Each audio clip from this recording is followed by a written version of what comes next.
How have you been? Good. Good. All right, hold on one second. Let me make it full screen. We are recording. All right. Welcome to episode 9 of Show and Tell. We are extremely lucky today. We have an incredible guest, Jim Moore, who's worked at GQ for over 40 years, still the creative director at large. And you may have heard of his very popular book, Hunks and Heroes. So Jim, we're happy to have you on the show today. How's everything? Hey, Jace. Thanks for having me. I appreciate it. I am So, coming to you live from my glamorous rent-a-car that I've been driving around in for the last 8 months. And it's quite something to be in a different location. I'm a New York City kid, and I've been out here in Southern California for 8 months. So doing some work on my house today, so that's why I have to be out in the car. So please forgive the humble surroundings. well, any chance we get to chop it up with Jim Moore, we'll take that. So we're very excited today. So, we're going to get right into it. So Hunks and Okay. Heroes, your book had just such unbelievable untold stories from GQ. And, out of all the icons you worked with, was there anyone ever throughout your entire run where you were a little nervous, or was there anyone also that just you clicked with right away? You kind of got your squad, right? The guys that like you get along with right off the bat, and sometimes they're women. Sometimes it's Jennifer Aniston, sometimes it's LeBron James, sometimes it's Channing Tatum or Justin Timberlake. Um, you know, who did I click with the most right away? Kanye West, of course, because I enjoy like hyper creative minds, and he has a hyper creative mind of a genius. And it was probably 17 years ago, and we were about to do a shoot together, and he was kind of just getting into the fashion game, and he was just really excited to soak up anything he could from people in the business, especially people who've been in the business for a while like myself. And we just had this great conversation at the first fitting we ever did, and then that kind of continued to the shoot, and then that continued to like phone calls late at night that continued to like, almost 20 years later, I'm doing a book. Will you write the forward for me? Yes, come out to Calabasas, So we have remained really good friends, and we clicked instantly. It's not to say that I haven't done that with other people, but I think with Kanye, we've stayed really good friends, and you work with people that you really adore and you really look up to and you really love, and you have great experiences with them for those 12 hours. And then maybe you stay in touch, or maybe you get to shoot them again a little bit later in their career, because I've been doing this for so long, and that's a real blessing, and that's a real gift too. But as far as like someone who you really call your friend, there's a few of them, but Kanye is probably number one. What was there ever like a very wow moment with Kanye, being that he did write your foreword? Was there ever like a time, whether you were just even in bed or in your kitchen, or maybe it was at the Ralph event that you guys did together, but like when you're like, wow, Kanye West did my foreword, that's pretty incredible. Yeah, doing the forward for him was, I asked him to do it. He's like, yeah.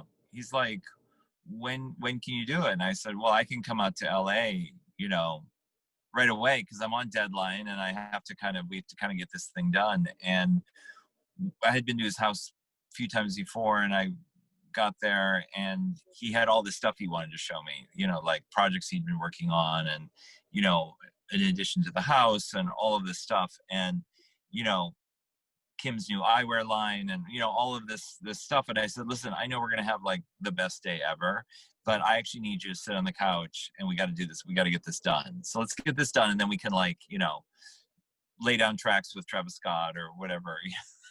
I can't believe I said that, but we actually later in the day he was working on Jesus is King, so he was laying down some tracks with some other musicians.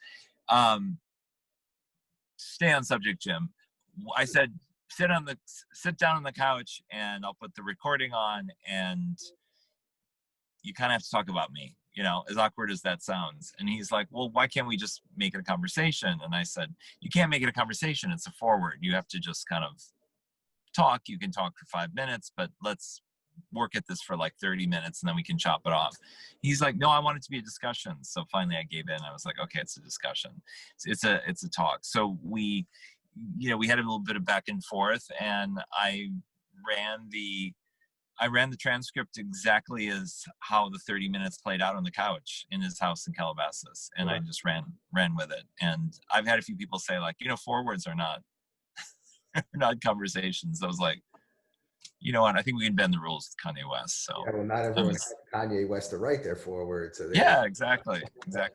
And then, fast forward to the Ralph Lauren event where I'd asked him if he would be the host. And he said, I tried to make it really easy on him. I was like, well, we're doing an event in LA and, maybe you and Kim can stop by.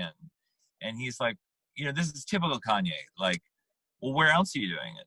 And I was like, well, we're doing Chicago. He's like, oh, I want Chicago, because that's, one of the places he's from. And he, I was like, really? You want to go to Chicago? He's like, yeah, let's kind of do what we did when we sat on the couch. Let's like do a Q&A kind of thing, a back and forth. And I said, we could. They'd probably have to close down Michigan Avenue, but yeah, we can do that. So we fine-tuned it and kept it to about 300 and plus kind of Ralph Lauren customers. And public people. We invited people from the public also, but we and the Ralph Lauren people were kind of pacing. They're like, it's 10 to 8. Is he going to be here? I was like, I have no doubt. I know he's here, and I know he will walk through that door at 8 o'clock, which he did. So he is. He's a man of his word and a great friend. That's incredible. So was there anyone you ever were nervous like to work with at all, or like just you're starstruck at all? Maybe early in your career. I have this thing, I don't know why, but I'm not starstruck, except with a president.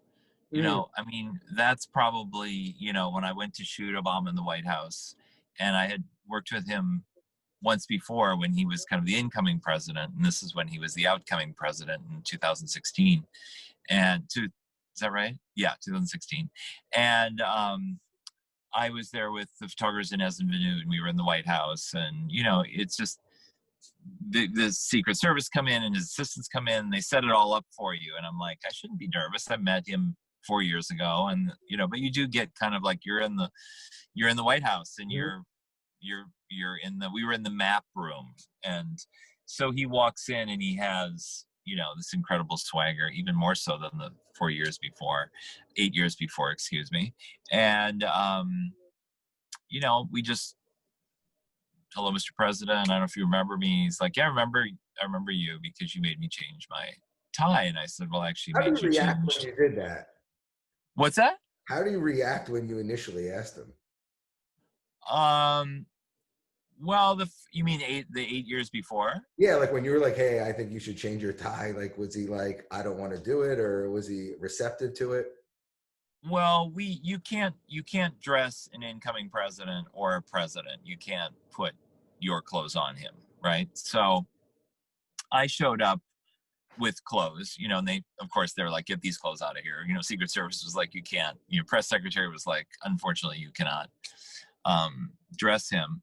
And I had sent the word to his people saying like, a dark suit and a white shirt and a dark tie, just something really simple. We want it to be, it's really about him, and he's our new hero, and we wanted to just be a really simple, beautiful portrait. And so, when I got to his office, his assistant is like, I can help you out here because we have a closed circuit TV with a camera pointed at him on the Senate floor.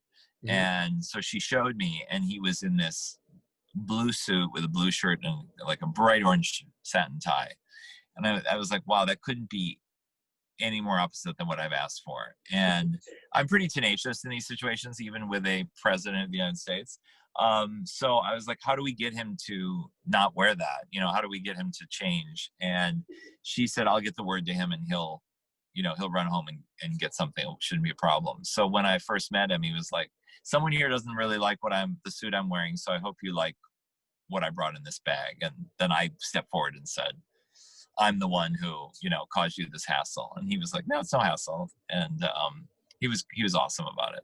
And then 8 years ago, when I said, Mr. President, I don't know if you remember me. He's like, yeah, you're the guy who made me change my tie. And I was like, well, I actually, you changed your whole suit.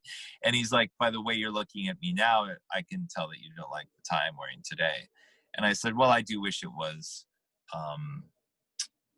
a darker color. I just think it's going to be better for the photograph. There I go again, right? I can't just accept his baby blue tie. I have to ask for something, I want. So why not, right? I've always been taught, maybe from a really young age, that you have to just ask, and if the answer is no, the answer is no. But he's like, I get that.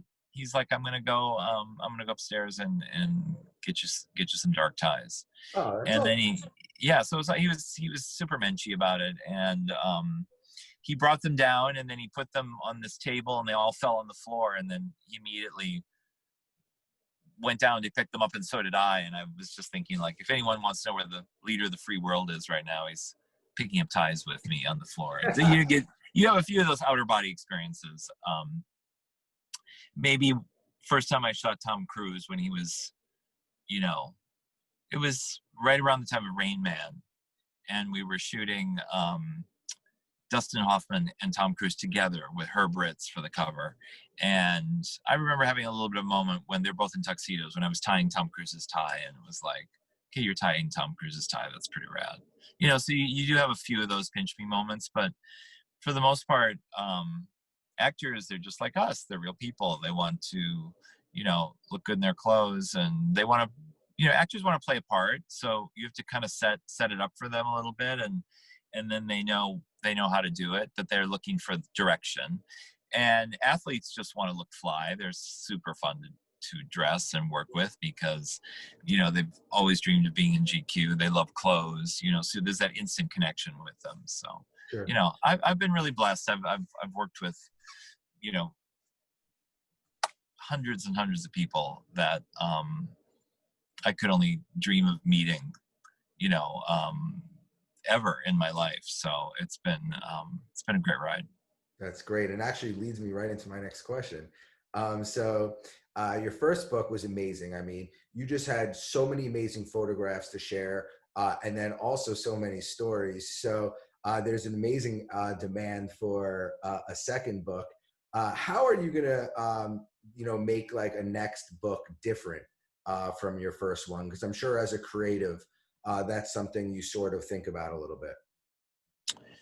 Yeah, you do. And, I didn't really want to do this book, and I had to be convinced to do this book because, I'm a little bit more of a futurist. I'm not someone who likes to look back a lot, and I don't use a lot of retro references in my creative direction. Although what do they say? Everything old is new again. That's pretty much true in fashion. But so, the idea of going back through what ended up being 30,000 images to find, the 300 that were in the book was a little bit daunting to me, but I ended up having a blast doing it. And I did it with my friend Ivan Shaw from Condé Nast. And he really held my hand through the whole process. I had an amazing art director, Dimitri Levis, who I respect so much and love so many of the books he's done for Dennis Hopper and Bruce Weber and Robert Mapplethorpe. So I was in really good hands, and it ended up being a really fun project. But when we chopped it around to, before we started the process, you go to, Rizzoli and Assouline and Taschen and, Abrams, all these publishing houses. And everybody kind of saw it differently. People were like, oh, it's the history of menswear. It's like, no, it's not the history of menswear. And then, oh, it's a how-to. It's like, no, it's not a how-to.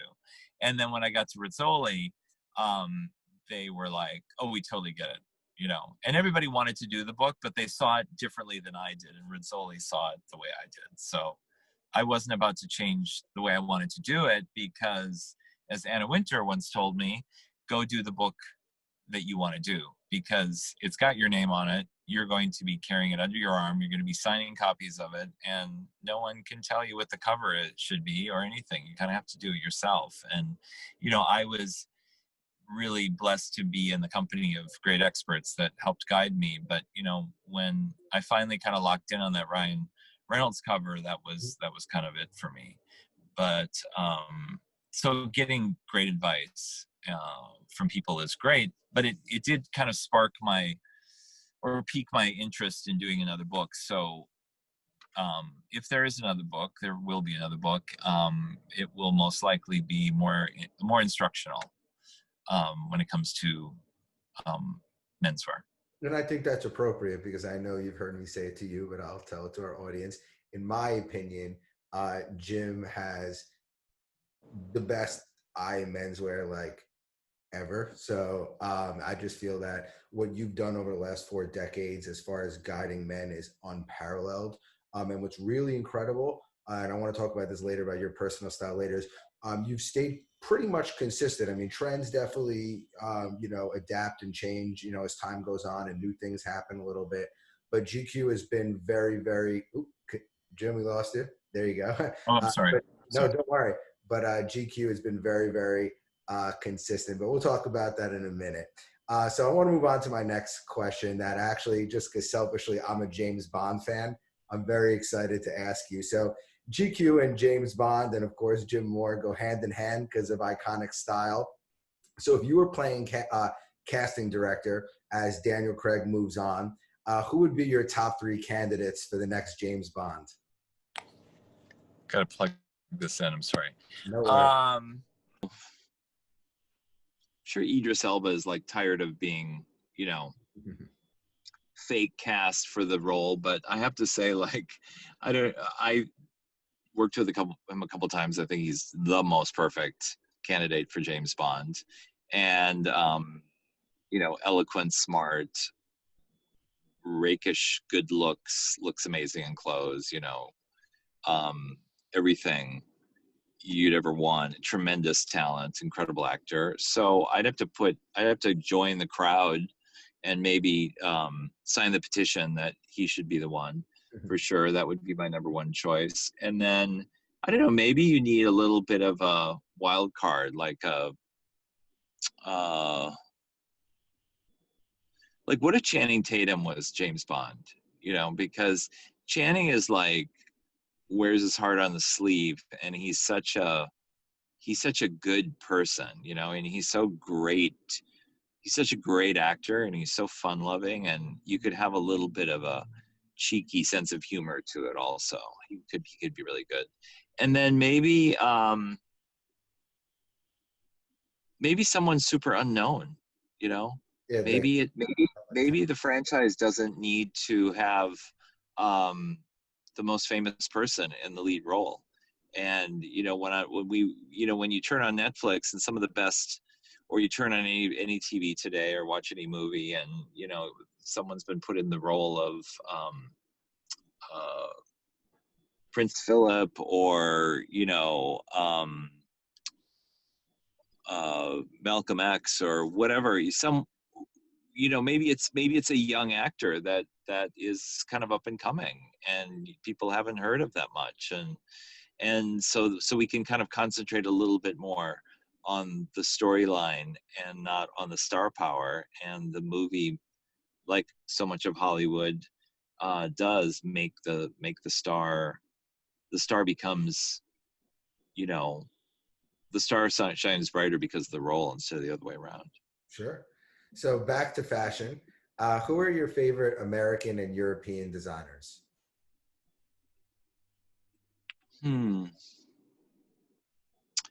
That's a tough one. Because I have so much respect for so many different kinds of designers. So Sure.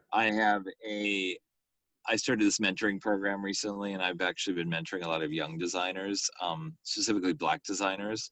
And it really tugs at my heartstrings, because I realize it pulls me back to when I was, that age, and how no one would answer my questions, and then finally someone did, and that's what launched my career. So I've tried to spend as much time as possible with young designers and creatives, and help them to realize that designing is a very lonely place, but there are people out there that can help you as well. So and I'm super biased because I love my group of mentees that I've been mentoring, and I think any one of them could be the next Virgil, or the next Mucha, or the next Tom. And so I would have to say, like, I'm always on the lookout for who the next the next person is, you know, what the next talent is. But, you know, I'm a big lover of hyper creative people who, but it does, for me, it doesn't just stay in the lane of high fashion. Yes, I think Tom Ford is incredible. Miuccia Prada, Virgil, I've mentioned those people. Kanye West is an incredible visionary and a great fashion designer. You know, but I love some of the up and coming people. And my hats are a little bit more off to them because I know that they're the next generation. They're the ones that are going to carry us into the future. How has it been working in the past, I guess, with Tom Ford and Tom Brown? I mean, both very different styles, both incredibly lovely, smart, articulate, well-mannered men who are incredibly talented and you know, have found the secret sauce, which is what I'm trying to teach the designers that I'm mentoring, is that people will want you because of something authentic and original that you do that no one else is doing out there. Mm-hmm. And you really have to be, you know, these days you have to be as much as you need to be a designer in a pure sense of the word, you have to be a marketer in a way. You have to kind of, you know, find what is that thing in your soul that makes you stand out from the person next to you, and then, you know, say that as loud and proud as possible. Absolutely. So I feel like fashion collaborations in some instances could be a little oversaturated when looked at as a whole.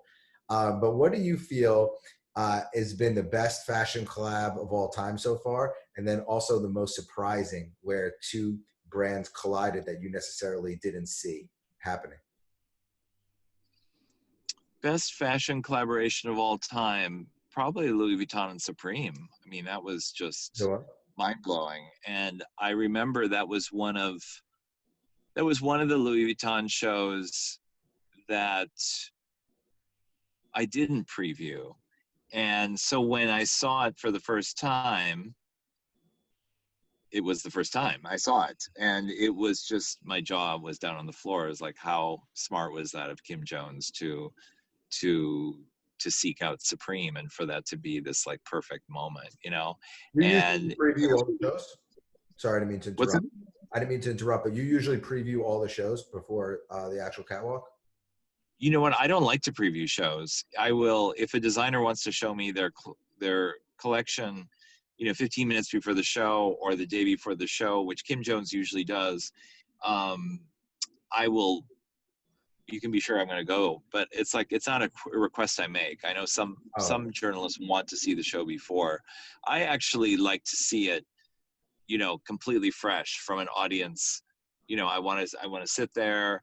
I want to be in the front row. I want to watch that first look, and my mind's probably made up by look number 5, you know, as to whether it's a great show and also what the message is. And that's what gets me really excited. You know, people are like, oh, Milan, Paris, London for 3 weeks, and what a drag or whatever. And I'm like, it's not a drag. It's actually incredible. It's like watching, you know, 100 movies that you absolutely love. There are a few movies that you want to get your money back on, and that happens too. But for the most part, you know, it's when the lights go down and then the models walk out is when the magic happens. And that's why you're there. You know, you're not there for any of the other stuff. And I feel like I'd rather see it without previewing it, because previewing is great, but it's like, I'd rather go backstage after and see the fabrics up close and personal. I want to get the overall, you know, the message and the strength of what the designer is trying to say. So that Vuitton from an audience perspective. So that Vuitton Supreme show, that really moved you because you obviously were caught off guard. You hadn't seen a preview, and you just were like, I didn't see streetwear and such a high luxury brand colliding. Is that kind of your first initial thought, or you're like, genius? What was your thoughts? My first thought was like, holy crap, that's such a great idea. It's such a simple, pure, perfect idea. And, you know, most things in life, whether it be architecture or cars or fashion or two colors that go beautifully together, it's usually something really simple, and it's something maybe other people haven't thought of. And when you saw that, it was like, wow, never would have thought of that. Mhm. But how simple is it? Now that I see it, it makes total sense. And for me, that's a, you know, it really caught me off guard, but in a really delightful way. I was super excited about it. So I'm going to ask you a little tough question. So obviously you've seen so many runway shows. You know, has there ever been a moment, or maybe there's been a few, where you recall the show where you're just like, wow, that show just absolutely blew my mind off. I know you get to see so much, so I feel like, you know, as a fan, because I know you are as well, um, you know, I'm sure you love it all, but in order to really, really sort of move the needle as far as, you know, your passions, I'm sure designers really got to bring it. So I'm excited to hear your answer. Well, I have this, I don't know where I got this chip from, but I have, you know, people are like, how do you see all those shows and keep it all together and figure out what's going to be right for GQ or your client, or what is the message you want to say? And for me, it's really easy. I don't remember anything I don't like. I only remember things that I love. And I really have to love it for it to stay with me. And it is, I will go back and compare it to a movie. It's like when you walk out of a great movie, you almost want to see it again, right? Yeah. When you see a great fashion show, you want to see it again, but you can't. You know, they're not going to show it to you again. You can go online and watch it, but you'll never have that experience again of the first time you saw Paris, the first time you rode in a Porsche, the first time you know, kissed your partner. You know, it's like the first time you see a fashion show that's truly great and gives you goosebumps is a really special thing. So I'm kind of conditioned, maybe I was trained as a young editor to just remember the things that I love. So I don't remember anything I don't love at all. And, you know, I'm not answering your question, I don't Well, think. was Was there your any question? designer or show that, you know, that really moved you, where you were like, you know, you know, the head blown off emoji, like where that sort of has ever happened? Um, yes. I would say Tom Ford in 1995 when he took over Gucci, and he did his first show in Florence, Italy, and the clothes were spectacular. They were steeped in um, 70s culture, but they were, you know, velvet suits and silk shirts unbuttoned to the navel, and you know, bright colored loafers with the a metallic car finish on it, and everything was just, you know, it was a new era. You know, he'd ushered in like male sex appeal and chic and glamour and all those things that, you know, as a kid of a disco era, um, you know, as a teenager, I liked disco music. I loved things that were chic and cool and kind of, you know, sexy, and you know, that was what that show was, and he had kind of encompassed it all in the show, and he'd also like set his, you know, flag in the sand, and you know, from that moment on you knew what a Tom Ford show was. um Another one was in the probably 84, 85, a Stephen Sprouse show at Webster Hall, which was a favorite of mine. It was just a really exciting show. It was the one where he did all the graffiti that Marc Jacobs ended up collaborating with him and had him redo the graffiti for the Louis Vuitton bags. But it was that first show that had first big fashion show for him, where he spent a lot of money and did this incredible show. I remember the runway was kind of at eye level, so we were looking at the models' shoes and looking up, so all the models felt like bigger than life. And then and then I would have to say that any show that Helmut Lang did was always exciting for me. I was a big super fan of Helmut Lang, and the fact that he was able to make these simple kind of classic clothes that looked completely new and modern and futuristic, and took something like, you know, a khaki suit and took it away from being preppy and made it look modern. Or, you know, I always loved the way that the models would walk by you twice. He had the models come out and walk around. It's kind of a square format. And then he'd have the models pass by you again, because he wanted you to look at something you didn't see the first time, like I maybe, can tell. That's you know, fun. the tab at the bottom of a pant, or maybe it was the way the collar laid on the lapel, or the way the guy's hair was, or something. So you always got to get two looks at the clothes. I thought that was really smart, and he moved the needle for me. He really did, along with Tom Ford. Great answer. So, what has been your best GQ Men of the Year party story? Oh gosh, I'm sure there's a couple. there's a couple. I don't. I really don't drink. I mean, once in a while, like a cocktail, but it's like I'm not a real drinker. And I was we were at the chateau, and it was the year that Dave Chappelle got up and did a little stint. He was on the cover, and Wiz Khalifa was kind of in the VIP area, and he was there with French Montana, and I really wanted to meet Wiz because I'm a big fan of his. And I went over and just hopped up in the VIP area and introduced myself, and French pulled out this bottle of gin and said, "Oh, why don't you take a shot?" From the bottle. And I was like, I couldn't imagine drinking from someone else from a bottle, but also like I'm just not a drinker. Mhm. And so I think I just pretended like I was taking a swig, but I didn't. And then a friend of mine, a business associate of mine who was there, kind of took it seriously and had a few shots from the bottle, and doesn't quite remember the evening, but I just remember it being, and then so there we were with Wiz and French, and then Dave Chappelle was doing his shtick, and you were looking around the room and you were seeing, Sam Smith and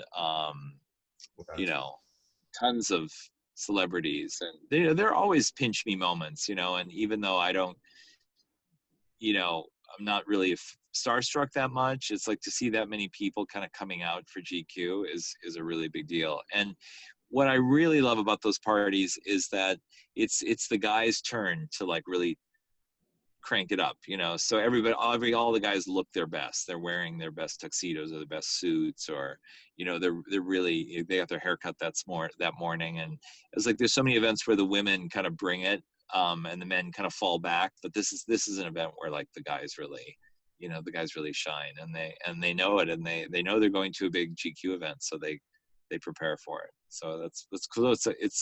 It's always fun to just look over the crowd and see everybody all dolled up.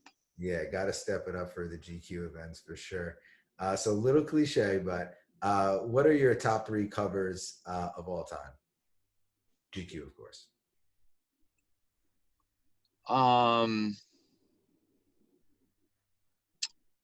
Obama by Nessim Vinood.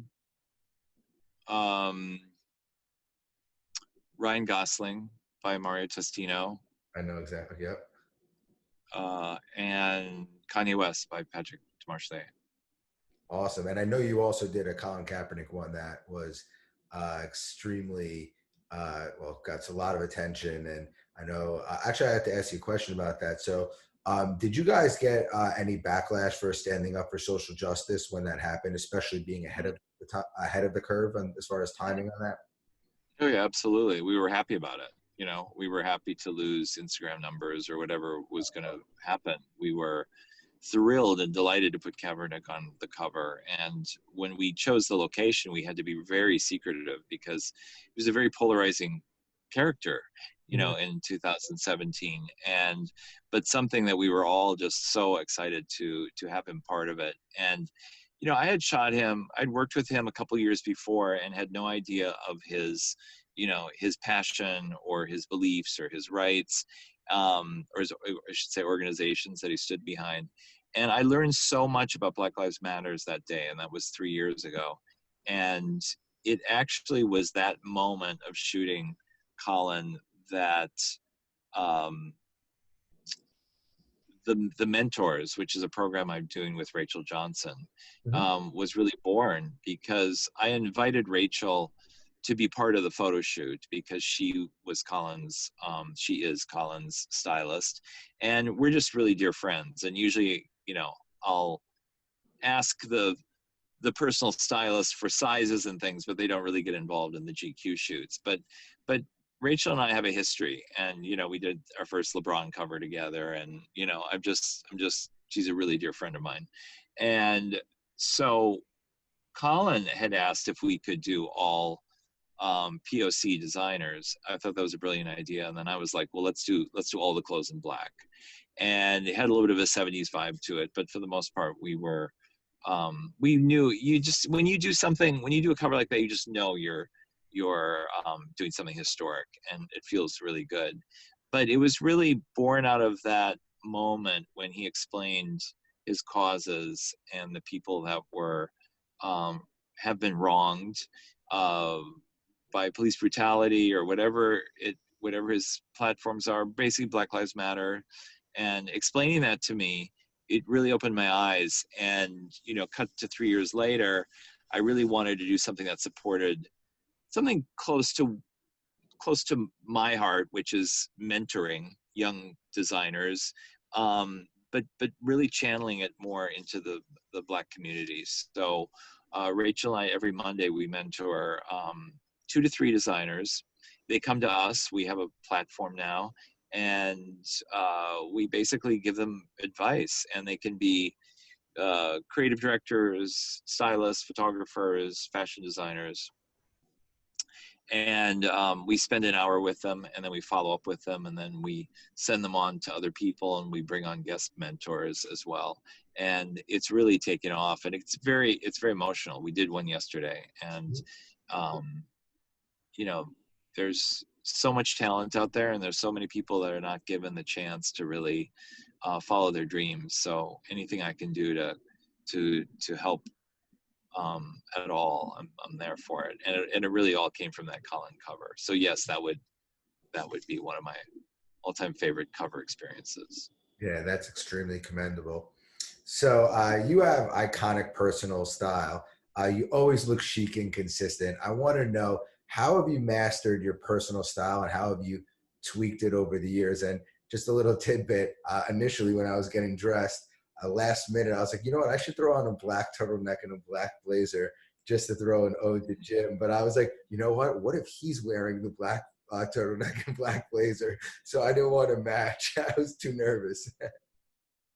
Well, you're far too complimentary. I think more importantly, it's, I don't know if it's iconic as much as it's easy. You know, I always like to dress myself in a very neutral palette, because I like to be the person who is going to make you look good. So I just want to be this is kind of my lab coat. You know, in the summer it's 101 degrees here in Palm Springs, so that's the only reason I'm not wearing a turtleneck. But when I'm not wearing a turtleneck, I'm wearing a black polo. So by creating a uniform for myself very early on in my career, I kind of, you know, could still get excited about getting dressed in the morning, because I love wearing black and I love having a very simple wardrobe. But then all my attention can be spent on, you know, making the subject look their absolute best. And I think some people lose sight of what a stylist or a creative director does, and why it's really important to have the skill set, or to learn how to really, you know, not look in the mirror, but actually look at someone else and be able to kind of determine what it is that you want to create, or what it is you want to do to make them look their very best. But Jace, you don't need any help. You always look incredibly chic. I love what you're wearing today. Thank you so much. You're a very, very snappy dresser. Thank you. I got this done from Beckenstein's, which is an incredible fabric store in the Garment District. I'm sure you're familiar. I love it. I'm a fashion nerd, so you know, I know you obviously are very passionate as well. So when I get to go in there, it's like almost too overwhelming, because I'm like, I have like 35 options I want to turn into suits. But I narrowed a couple down, and yeah, I do love this. Glenn Plaid for sure. Great. So good. So if you wanted to look like Jim Warren, you don't need to answer this if you don't want to. I know your turtleneck is Margiela, but what's your go-to polo or blazer or slack company, or trousers, excuse me? You know, my polos are they're almost all Prada. Some of them are Uniqlo. So I support the democracy of fashion. You know, I don't wear all really expensive clothes. Blazers for me are, I mean, I have a lot of Prada blazers. I wear J. Crew suits because they fit me really, really well. The Ludlow still is a great suit. I love it. And lately, I've been having all my suits and sport coats made by Jake Musler. And do you know Jake? I know of, not him, but So Jake Musner, excuse me, not Musler, Musner. Jake Musner is on Christopher Street, Mhm. and he is an incredible tailor. And we connected through Ivan Shaw, who helped me with my book, produce my book, and he wanted us to meet. And I had never really met him before, and I met him, and what I loved about him, because I'm not a big bespoke person for myself, because I always feel like you're at the mercy of the tailor, that they're going to make you look the way they want you to look, you know. And yes, they have regard for your body shape, but it's never been successful for me. But what I love about Jake is that he has like 4 or 5 swatch books, not a wall of swatch books, you know. So he's already like done a lot of the editing for you, which makes me really happy. And you know, if you're looking for black cotton, he's got the best black cotton. If you're looking for a Glen Plaid, he has the best Glen Plaid. And then he kind of works with you, and he wants you to bring some of your own jackets with you, and he wants to see why you feel good in those jackets, or why, Speaking of that, you know, what kind how of you feel shoulder? they fit you. So speaking of that, what kind of shoulder do you like? Do you like a soft shoulder? Do you like more of a shoulder pad and add a little bit shape? What's your go-to for I fit? mean, yeah, you would think I'm really tall. I have very straight shoulders. You would think I would wear unconstructed clothes, but I don't really love unconstructed clothes. I like there to be not a built-up shoulder, but I like there to be a, you know, a little bit of padding, and I like shape. So I like a razor sharp shape. The only thing I would say is unconstructed sport jacket in the summer when it's 98 degrees in the shade is something I really love, but it still has to have great shape to it. So when I went to Jake was actually and have something made, it was kind of like, I love these Prada sport jackets. They're unconstructed, but they have shape. What would your take be on an unconstructed jacket with shape? And he managed to build me something that had shape in it but still had no lining in it, and I was just crazy about it. So we've been just copying that silhouette and putting more lining and interfacing in for the winter and less in the summer. So Well, he's that kind of turned into my go-to. unconstructed must be great for Palm Springs. I mean, especially for meetings. You know? Yeah, yeah, yeah, So yeah. that's good. And it'll soon start to cool down here, get to be 80, which is, I know that sounds crazy, but And it's been really. I also want to give a quick shout out to my other bespoke guy who actually I should definitely introduce you to, Christopher Corey. He is fit is elite, and I'm actually excited, Jim. I got to show you. I got finally a wedding tux. My friend Gle Amg did, and the reason why I actually generally tend to go bespoke. I'm not like muscular, but I am like athletic. So for me, the number one thing that I need to nail always is my shoulder. And for whatever reason, soft shoulders look best on me. Off the rack, I tend to go to like Bolioli style, but that was fun for a second, chopping it up with you. So I wanted to ask you, do you have a Kobe Bryant story? I know that he did an iconic cover with you. Maybe it's from that, but would love to hear. You know, I'm a sports fan, so. Yeah, Kobe for me was, he's on the back cover of my book. He's really up there for me, probably my top 3 people that, you know, not even working with, just as a human being. Kobe was someone who, you know, he would come to the shoot and he wanted to not talk about himself. And most celebrities and athletes want to talk about themselves, and that's fine.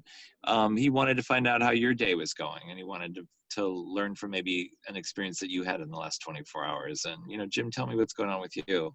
And he was, you know, once you had a conversation with him, he was locked in to what you had to say. And I think a lot of people that were fortunate enough to meet him, like myself, really saw that in him, you know. And he was the guy who would work really hard at the shoot, obviously look great in the clothes, bring a lot of energy to it. But when he was leaving, he would say goodbye to every person in the room, remember their name, and ask them a little something about themselves. So just an incredible human being and a real family man. And, just you felt like you were friends from the minute you met him. And that's what he had. And he took his, he knew the effect that he had on people. He knew he was a hero to a lot of young kids, and he took that role very, very seriously. And when you see him, if you look back at footage of him and he's talking to someone, you'll see that he doesn't want any distractions. He is there just for that person. And, he used to get a lot of flack from his teammates for not hanging out in the locker room because he always got in his helicopter and, went home, which was in Orange County.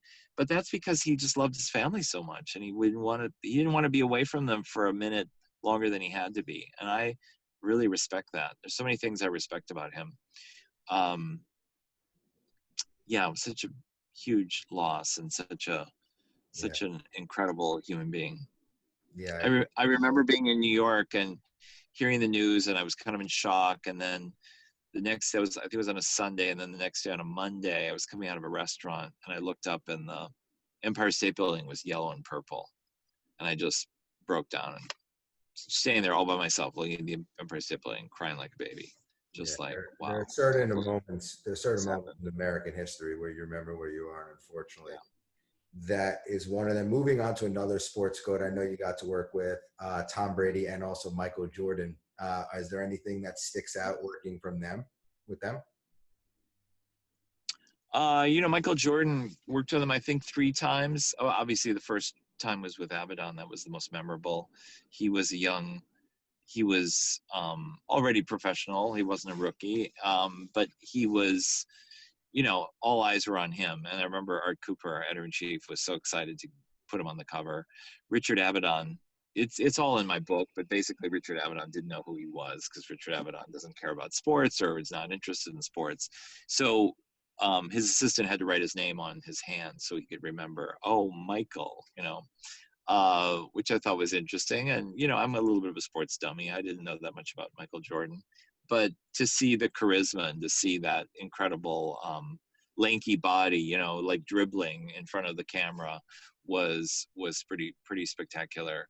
And I did a Man of the Year cover with him probably 10 years later, maybe even longer. And even though he was 10 or 15 years older, he just had the same like boyish charm and, great joke teller and, was just there, 1,000 watt smile and incredible charisma. And Tom Brady, you wanted me to talk about? Right. Tom is the best. He's pretty interested in clothes, so he likes the process, but he's also like Kobe. He's very personable, and he likes one-on-one. That's a really important thing to him. And I think, think about it. These guys are team leaders, and they are very focused. And Tom Brady is very focused, and he is. Doesn't he like wearing a lot of Tom Ford? I know he obviously has a partnership that's very successful with UGG as well. But I believe he likes wearing Tom Ford a little bit too. Am I right? Tom Ford and UGG. He does. I shot him at his house in just outside Boston a few years ago, and he took me on a tour, and I was like, I got to see the closet. I got to see the closet because it's like I can only imagine what the Tom Brady closet looked like. And I think Gisele's clothes are on one side. I mean, it's a whole room, obviously. I think he had more square footage than she did, and it was just like one beautiful Tom Ford suit after another. It was like the Tom Ford store. And he said he could point out where he wore every suit and that he's worn them more than once. And he's not a showy guy. He's not going to just have a lot of Tom Ford suits to kind of show off. He actually wears them and he loves the fit of them. And I just remember he had a lot of other great clothes in his closet, Xenia and other things, but I just remember that like kind of winner's row of Tom Ford suits in that closet. Nothing wrong with a Tom Ford row in your closet, that's for sure. Nothing wrong with that. And then at one point we went upstairs and he showed me his study, and he's like, this is kind of where it all happens. And I said, what's in those ring binders? And he's like, well, those are all the plays. Those are all the, I come up here and I have to study the plays, and we kind of determine, again, after all these years, I still don't know the game of football. So he's so lovely and patient with me, trying to explain, like, how they, look at the game from the night before, and then they decide, they map out saying it all wrong probably, but they map out all their plays or how they're going to Sure, the game attack plan. the field. And he said they're all in those ring binders. And so I made him take one down and explain it to me. And he was being super patient with a sports dummy like me. But again, so lovely. And Would you consider yourself a watch guy, a car guy, or a cigar guy? I'm a watch guy only because I bought this Rolex Air King probably 25 years ago, just as a gift to myself. And I couldn't believe I was actually going to spend, $2,000 on a watch. It's probably double that now or triple. And I never looked back and never regretted it, and have never spent a day without it on my wrist. So yes, I call myself a watch guy, and you're going to laugh, but that makes me a watch guy because I'm obsessed with my watch, and I wear it every day, and I love it so much. And that's the only watch I've ever had. Well, watches are all about stories, so I completely agree. I mean, that's why people even like vintage, is for the story. Yeah. And what's funny is that And obviously I'm not a car guy because I'm sitting in a RAV4. Not that there's anything wrong with RAV4, but I came out here to Palm Springs thinking I was going to be here for a week, and I'm still in my rent-a-car that I rented 8 months ago. That the rent-a-car company gave me a good deal on. So I was actually going to buy a car. I was like, well, if we're living here for a while, I'm going to buy a car. And then the rent-a-car company was like, basically, you can have it for free. So I was like, I'll take it. Nice. My RAV4, I'm very proud of it, but it's not a Porsche. I'm sure you drive a Porsche. What'd you say? What car do you drive? I don't drive a car because I'm in Manhattan, but my fiance wants to move in a year because we would like to try and have kids soon. And I'm going to have to move to the suburbs and get a car. I'm a very big vintage car guy. She won't let me get that because she doesn't think it's good for children. So I'm probably going to have to go with something new if I have my way. I mean, I think the Tesla's pretty cool. I also love Range Rovers and I've loved Land Rovers my whole life. Yeah. And then for me, I mean, maybe I'm wrong, but like, I always think Mercedes is just so classy, especially if you get like just a clean model, just like it's very classy. And then, I know it's a little more of a vintage feel, but on certain model on Porsches, I really love too. But anyways, the Rolex Air King that you were showing before, Air Kings are having a very big moment in the watch world right now. Actually, I think Rolex even finally re-released brand new Air Kings. Wow, that's cool. But it's driving up the price of vintage ones to like places like auction houses like Christie's and resellers and stuff like that. So yeah, that's pretty interesting. Now, Jim, I feel like the amount of photo shoots that you have done are incredible, and we could ask you millions of questions about different ones. But how do you prepare for a photo shoot? And then I have a flip reverse of that question. And once, if you can give me that answer in a second, it's like, the man that, like you said, you wear all black because you want other people to look good. You're the guy that makes the other person look good, right? Well, when you need to get ready for like a big moment, like whether you're accepting an award or it's something for a family member, or it's just a very, something really nice, like a big award show like the Oscars or something. How does the person and maybe it's sticking to your uniform, but how does the person make other people look good? How do they prepare themselves? You stick to your formula. You don't go outside your formula. So it's like, for me, it would be like a custom tuxedo and a black turtleneck. If it's in the winter, and if it's in the summer, it would be that same tuxedo, but it would be with an open white shirt. And I will do anything not to wear a tie. And it's not that I don't love ties on other people. I just don't love to wear a tie myself. Okay. But if I can get away at a black tie event without a tie, And I feel like once I put Kaepernick in the turtleneck with the tuxedo, that I could, that kind of legitimized it for myself. I kind of figured that, you know, from that moment on and before that moment, I really try to get away without wearing a bow tie. But Are you a cufflink guy? if I need to, I will. I like to feel comfortable and I like to feel myself. And you know, not that you don't get a lot of compliments when you put a bow tie on, but it just doesn't feel like me in a way. And how do you prepare for like big photo shoots? Let's say someone like I don't know, like the best player in baseball is coming in, like someone like a Bryce Harper or Mike Trout. Like if a big star is coming in, what would you do? It's a combination of like doing a lot of research and not doing too much research. So what you want to do first of all is you want to just scroll through, you know, any of their social platforms to just kind of see like what they've been, you know, what they've been up to. And basically what you're going to see a lot of times, just because I have a critical eye, is maybe them not, you know, wearing their pants slim enough or wide enough, or maybe they're just wearing, you know, the wrong colors or whatever. So I always look at it as like an upgrade. So being on the cover of GQ or being, you know, a postage stamp picture in GQ in the front of the book, anything is really an upgrade. So, you know, if my legacy at GQ was, oh, that guy made that particular person look the best they ever looked at that particular moment, can put that on my tombstone, because that's what I do. So I'm an image maker, and I like to make them look the best they can, so they can play a character in front of the camera that could be an extension of themselves or themselves. So what you prepare for is a really rock solid fitting. You want the fitting to go really well, because once you get the clothes on them and you get them fit, the shoot day is easy for the most part. Preparation. Preparation is everything. So, you know, Martha Stewart. So I have a policy called no fit, no shoot. So if you're not able to fit, which means you come to me, I come to you, either one, then you can't be in the magazine, because you know, men's clothes really aren't about putting a clamp in the back, and shooting athletes and actors is shooting people, you know, between 5'6" and, you know, 7 feet tall. And, you know, that's not something you can do on the spot.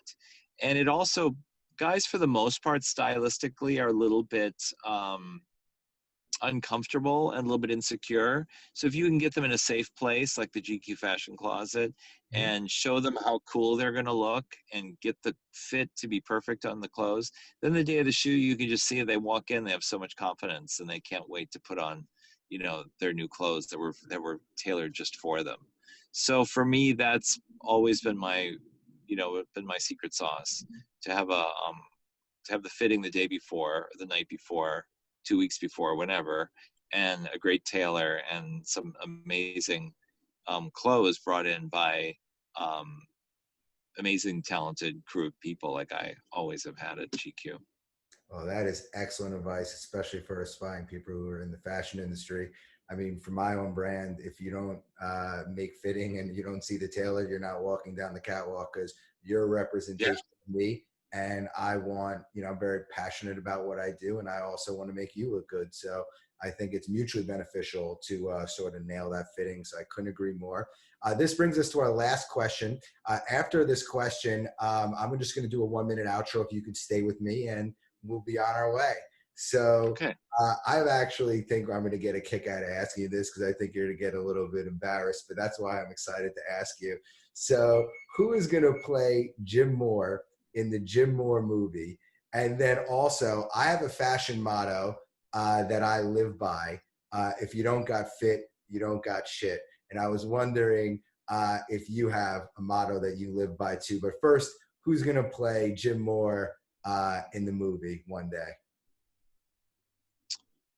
Who's gonna play me in the movie? Oh man, that's like, I'm sure you think trying about to settle in day, here right? so I can think about it. Never thought about this. This is a I was like, this is I'm the sure you first. think about this every day, right?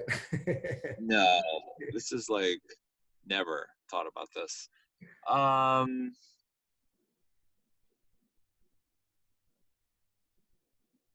Well, it would have to be at various stages, right? So it has to be Okay. I like where this is going.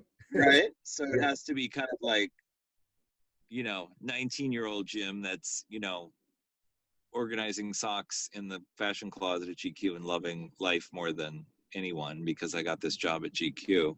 And then, throughout the years. So let's go with like all unknown actors. Okay. Let's do that.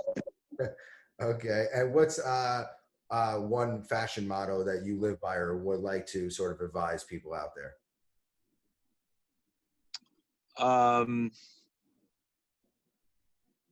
Try to. I think the hardest journey for a man to take is from the shower to the closet, and try to not be so hard on yourself and try to break out a little bit out of the box. In other words, I would say fit in and stand out at the same time. Okay. Yeah. I mean, that's pretty good advice. It's deep, but if you think about that, especially like what people say, as far as the gentleman isn't somebody that just like makes everyone go, whoa. So a lot of times he goes noticed, but slightly unnoticed at the same time. And I feel consistency is also key in style as well. Yeah, and I think when you're, when you get to your closet, and if putting on that navy suit is a drag, throw that thing away. It's like just come out of your shell a little bit, and you are not in general. You're going to want to conform. You're going to want to wear the thing that's going to make you blend in a little bit, and you're going to be a little bit afraid of the thing that's going to make you stand out a little bit. And it's like, stand out a little bit more than fit in, and that's where great personal style is born. Well, thank you so much, guys. If you want to see the yeah, of course. If you want to see the full episode of this, please like, comment, subscribe, do all what the kids are doing. But it'll be available on Apple Podcasts, Spotify, YouTube, our website, and of course the highlights will be on Instagram. And before we part, Jim, I definitely need to do one little thank you. You definitely inspired us to do our GG logo.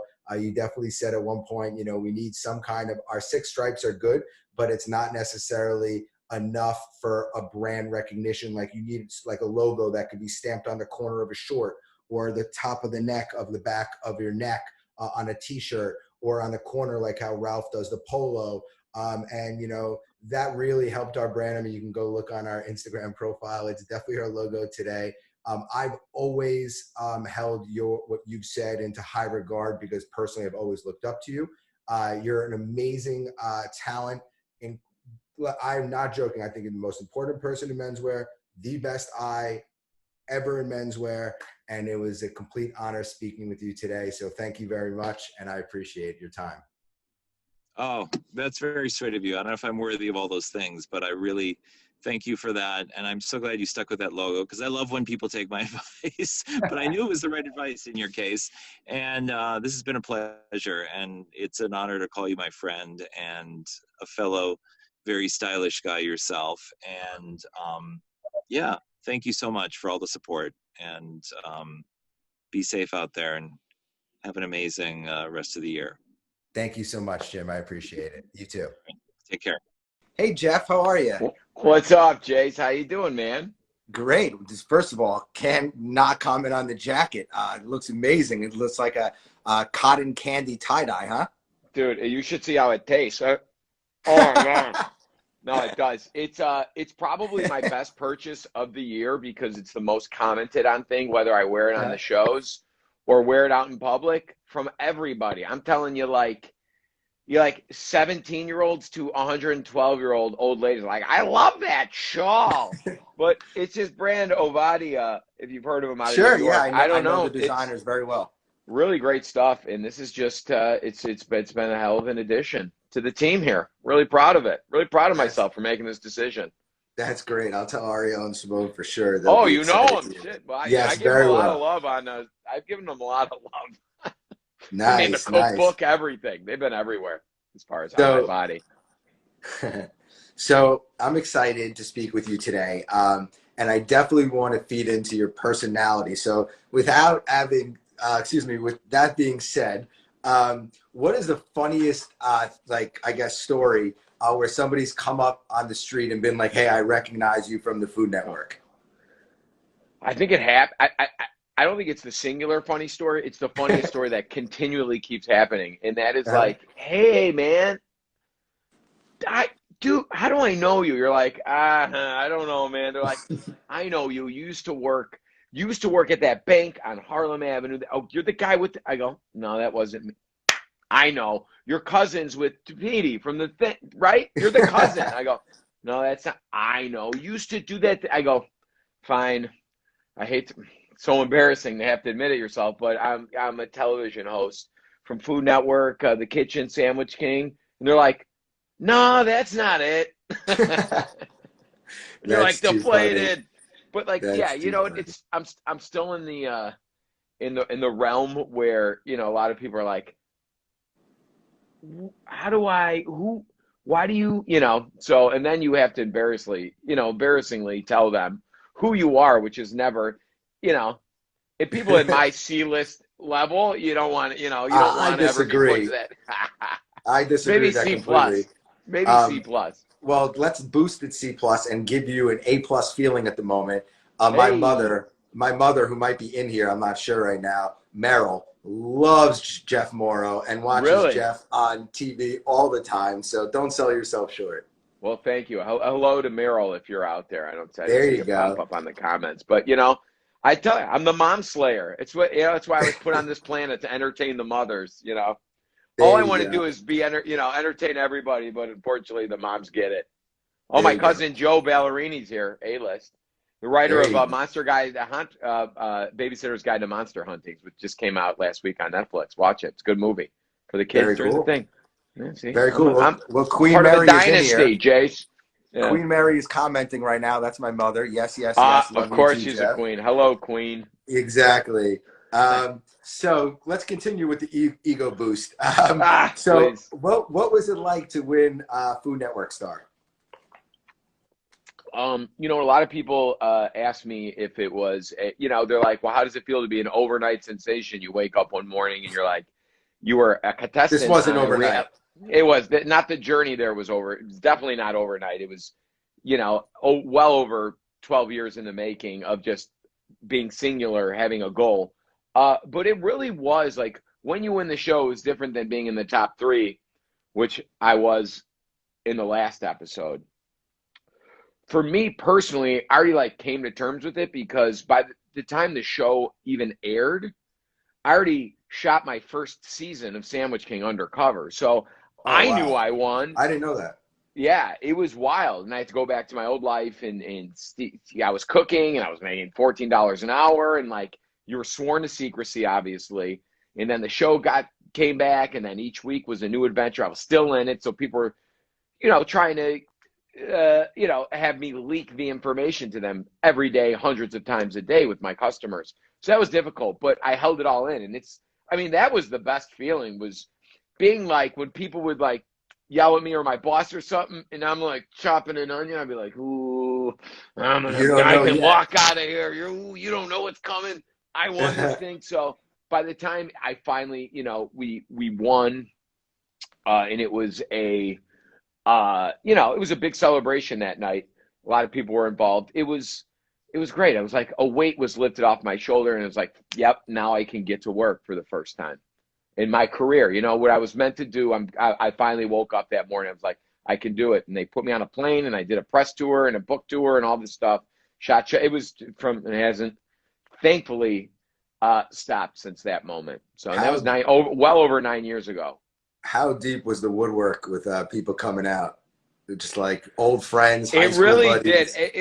It kind of ebbs and flows. Every time there's a little PR blast of something that I've done, whether positive or negative, the people come out. But at that moment, I have a giant family, and I know everybody. So when you're talking really between the second and third cousins to my 16 first cousins to all the aunts and uncles on both sides of the family, I was like, was there any more room for the woodwork, right? For the people to come out and got Jay, there was. You know, you got people. It was more about like the friends of the cousins, you know. Uh-huh. And I That's still too lived in the funny. neighborhood. I still live in the neighborhood. You know what I mean? I haven't moved, so it's like, I don't know. I mean, it just comes with the territory, and I welcome it. It's fine. I mean, I can't. You know, you realize quickly in this career you can't do everything for everybody that everybody asks. You just don't have time or the money or the donations or whatever. Mhm. You just find things that you're passionate about, you know, mainly like charities and stuff like that. I get a lot of asks for that. Now you find a couple and you divert all that energy to that instead of doing 30 things a year. You can't. Nobody can keep up with that. Yep. Yep. So let's lean into the family a little bit. Mhm. You have 3 siblings, so you're one of 4. I'm Yeah. one of 4 as well. So I wanted to know how your siblings shaped who you are today. Well, I think we, you know, we were very close. We were all 3 years apart. You know, like many 4-person, so, you know, you grow up together in a basement, you share friends, you have parties, you do that, you know, you fight hard, you laugh hard. But through the competition, especially when you like look at Food Network stars kind of being the make it moment, you know, Mhm. they propelled me through that competition in a way where I didn't want to just win because I wanted this job. I wanted this dream to come true. I wanted, you know, I knew I Mhm. needed to be here. I did it like for the family, and that was always a huge drive for me. It was like I want to make them proud.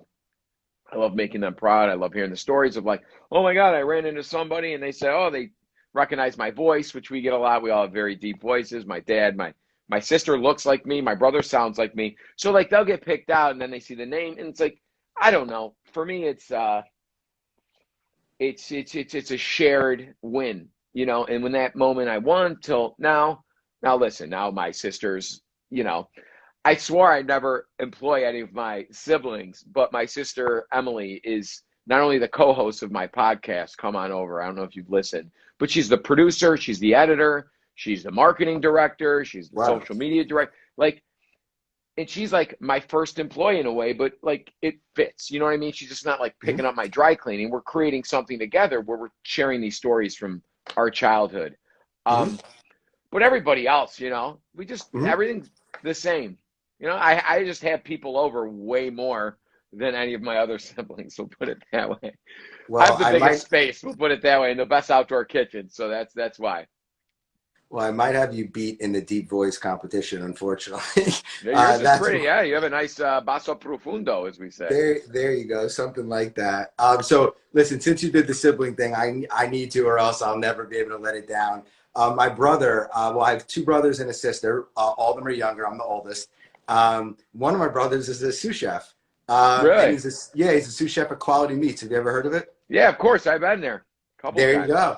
Yeah, so Quality that's funny. seafood. Yeah, Yes, in and New then York, right? He's in the what? city. He's in Yes, the in, city. in Manhattan, in Midtown. Yep. And then my sister's a teacher, a fantastic one, and then my I got brother, one of those too. and then my other brother is an actor, which everyone, at least from my following, knows. Skylar Aston. He's the lead of Pitch Perfect, and he has his show Zoe's Oh shit, you Extraordinary do look Playlist. like them. You do look like There him. you go. Yeah. Look at There you that. go. He See, got look the at. way better genes, but yes, for sure. Oh So we're no, very proud of you're him. way better looking than that. No, I'm no, no, kidding. no. Listen to you. What'd you say But about my brother? No.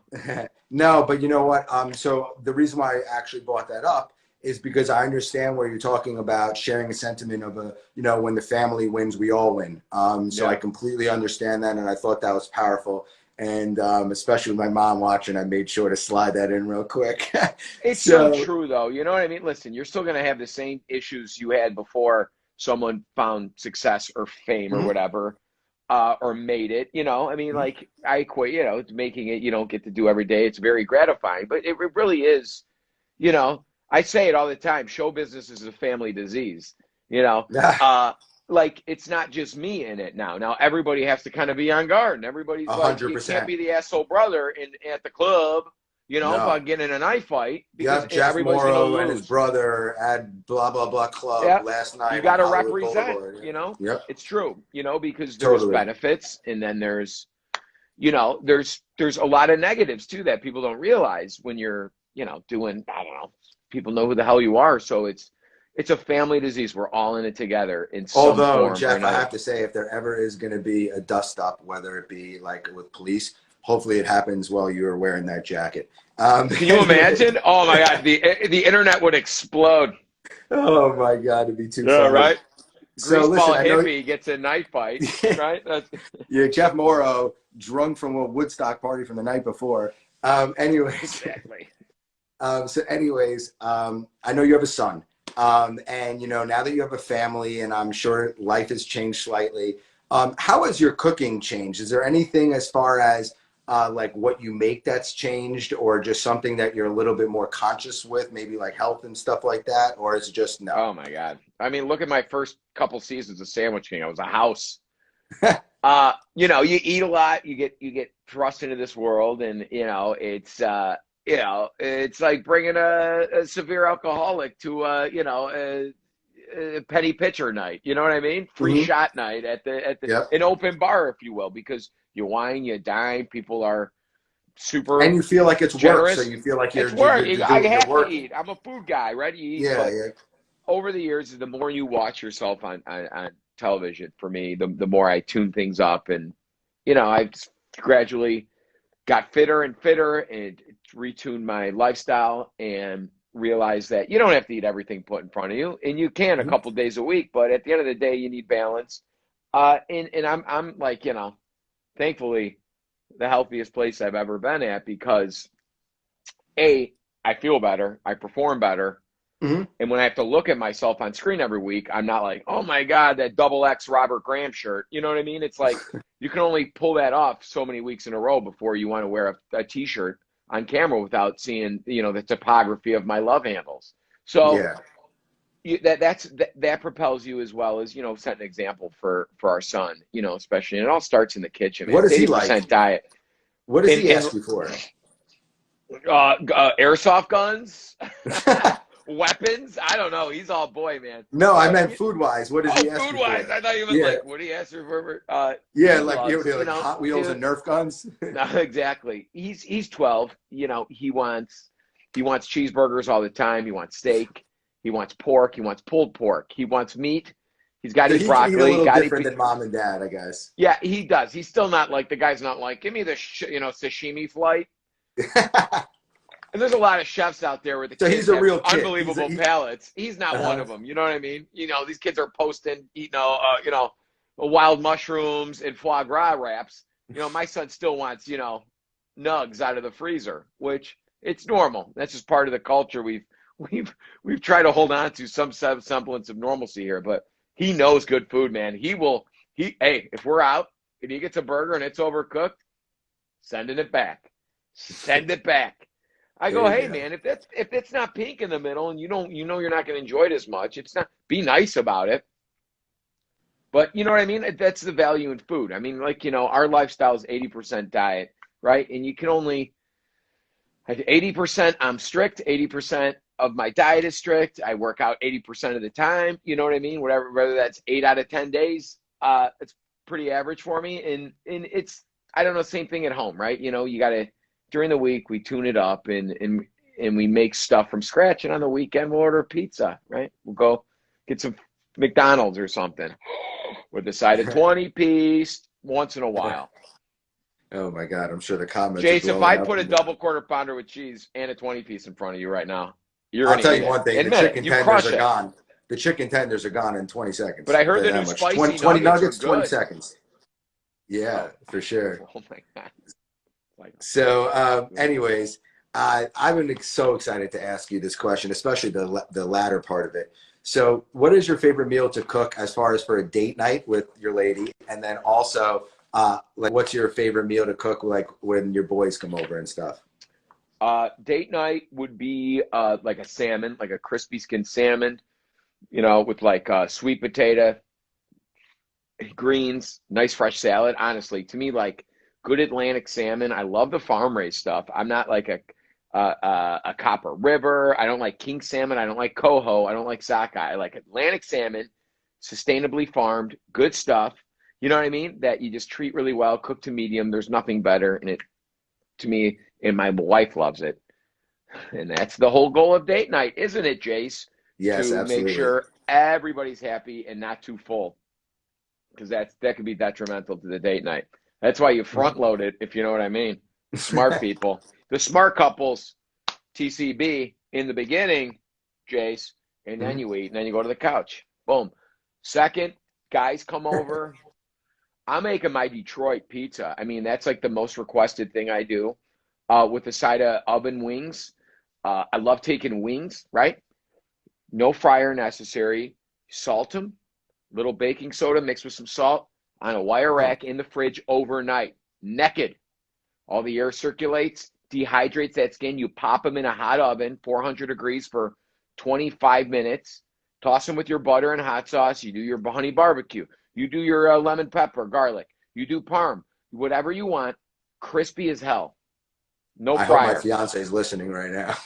Fiance, listen. There you go. So you do that, and you do an easy pan pizza. Listen, I have a pizza oven. I have baking steels. I bought baking stones. I got it all. I love my pizza oven. But sometimes I want to enjoy the game. I want to enjoy the company. I don't want to sit there, churn and burn 12 pizzas, right? One at a time, making the dough, everything. So you do like a Detroit in a custom pan, or even some pan pizzas in skillets, cast iron skillets. And it's there. It's proofing in the pan. You build it. You bake it. It's gooey. It's a pan. It's crispy. It's all the things you love, all the things you want. And it's just, you do 2 pizzas at a time and you feed a crowd. That sounds perfect. My nephew Frankie Mauro's on this. He goes, "Why don't you ever make wings when you're over? Because I don't have enough room in my oven to make you enough wings." He can eat wings for a 50-year-old. Yeah, you can put them away. I'll tell you one Christ. thing. After hearing that, shot going to the Jeff Morrow Super Bowl party. That's for sure. Yeah, I know, right? Oh my God, what are we gonna do this year? Oh man, especially if the Bears are in it. By the way, I was going to ask you about Chicago sports, so I guess we could do that now. So what is your favorite Chicago sports moment from your lifetime? Because, you know, growing up, obviously. Well, first off, are you a Cubs fan or a Sox fan? Sox fan, born, raised. Okay, so you had some championships actually earlier on in your, like, teens, exactly. right? But, you know, when I was younger, I was very anti-Cubs. Anything the Cubs stood for, I was anti. Because, you know, I don't know, it was a thing, right? It was a thing. I didn't really care that much. And then I discovered, you know, rock and roll and doobies and girls. And then I was like, I don't like baseball anymore. You know, and then I forgot about it for years. And then it kind of came resurgent. Me, I don't follow any baseball really closely. The only sport I watch, and you could take away my man card if you want. I love watching the Bears every week, and that's what I look forward to every year. So is Mitch Trubisky taking you to the promised land or no? No, man. We got Nick. Yeah, Nick Foles. You're right. Yeah, Nick Foles is and he's the only one doing a damn thing right now. But I think my favorite sports memory is I was at the last White Sox game at the old Comiskey Park with my dad, my brother, my siblings. And I remember we got to, you know, see all the fanfare happen at the end of the game. We got to take home, like, they gave everybody like a thing of dirt. I got my ticket stub framed. Like, that was cool because that's when I was like my height, when I was like a giant Sox fan. Did you ever get to meet Frank Thomas? Hat. What's that? Did you ever get to meet the Big Hurt? Oh, I've had dinner with Frank Thomas. I did a cook-off with Frank Thomas at the ballpark a couple of years ago where we had a burger cook-off and I destroyed it. Wait, hold on. Tell me about this. I need to hear this. Tell me about that quick. So first of all, I've done the first pitch, 7th inning stretch at Wrigley for the Cubs game. I did the first pitch at Sox Park for the White Sox, and I did shoot the puck at the Blackhawks game. All within like the span of like a year, right? Who had the loudest crowd? Oh, dude, the Hawks by far. And I know, they're crazy fans. First of all, if you're not like I'm an old dude getting out there and having zero reference of how to, play hockey. I'm not an ice skater. I don't have hockey in my blood. And you go out there and shoot the puck it's not like I grew up throwing a baseball. I know how to throw a freaking strike. No, it's different for sure. I could throw a baseball. You know what I mean? I'm not going to say like put mustard on it and get it like right in the fucking pocket. But I most definitely know how to throw it, right? Hard and fast and get it to the plate. I can't hit it. I don't know. I don't know what I'm doing it. So I get out there, and there's 3 little slots, right? If you've ever seen it, it's like a halftime show. Yeah. On a carpet. That was just Jeff Morrow, and everybody's like, boo, right? Because they know I'm going to suck. So I got there, first one so off, second one so off. The boos get progressively louder and louder. And then the third one was so, I'm not even telling you, so close to the center. Like close. And those were and it was like, and then the people realized I missed. Total mayhem of booze, right? And then I get back to my seats. Guys I haven't even talked to in 5 years text me, call me, leave messages. You got to use more your you're using your hip. I go, you have never even picked up a hockey stick before. The only hockey stick you picked up was like the free novelty mini hockey stick they gave you at a Hawks game in 1994. And now all of a sudden you're coaching me, Makita. Yeah, they're Wayne Gretzky from all the of a sudden, sidelines right? after the fact. I go, where were you an hour ago when I was practicing for this damn shit in my driveway, right?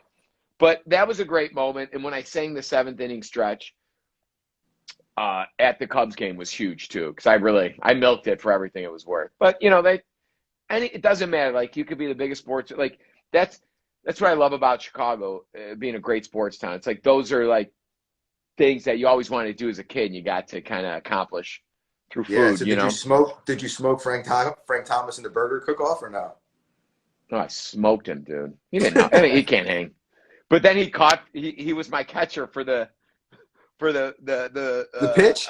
The pitch, yeah, the first pitch. Uh-huh. And I was like, oh my God, is he? And He's this is after I intentionally won. miss it or make it look, I thought I was doing. I was up on that Reverse mountain, frame I'm like, with my rosin bag, right? Hitting the rosin bag. I was like, oh shit, is he just gonna be like, what? And throw it, and I'm a Baba Booey, the whole thing. But yeah, those were my top 3 moments. Oh man, that's funny. So how has Mauro Provisions sort of leaned into your passions? Well, it's I have been on the I've been in the restaurant game. I opened many restaurants over the course of 5 years, and at the end of the day, just never felt right. You know what I mean? And not only from the sake of being eventually not succeeding like much, most of the restaurants, especially today, it was just never. It wasn't my idea. It wasn't the right time. It wasn't right to people. So when that all happened, and you learn your lesson from your failures, right, and you get up and you kind of move, progress. I wanted to start something where I was like, what's going to make me happy? I can make the most amount of people happy if I'm happy with what I'm doing, right? Like, no, that TV makes is sense. great, super successful. I love the shows. I got another primetime show coming out in January that was the first thing I shot during quarantine, which is a whole nother story we'll do when the show comes out. But we, I started Mauro Provisions just with seeing the things I love. The Italian sausage I grew up with, right? The butcher shop that I grew up going down the street to. 4th generation. How can we bring this to the masses? This Italian sausage is beautiful meat.